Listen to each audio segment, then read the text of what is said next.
19 metų kovo 7 nusifilmavau telefonu parneštas iš parduotuvės pirmasias 15 savo galaksių. Kiek kartų žiūrėjau video, čia matau 4 normalias žuvis, visas kitas yra tragiškas būklės, be skrandžių, perkarusias, tokias tik išmesti.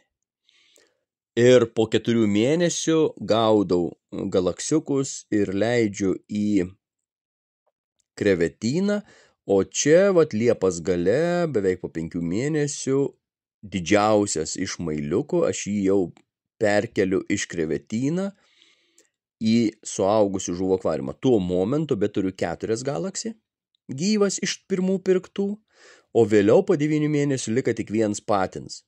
O po metų su viršum, nuo 19 kovo iki 20 spalio, jau turiu normalių žuvų. Kairiai likęs 1 paskutinis patinas iš pirktų, o dešinė ir centre mano patinukai ir patelės, kurios jau buvo išneršusios ir sveikas normalias žuvis ir iš kurių toliau ėjo kolonija.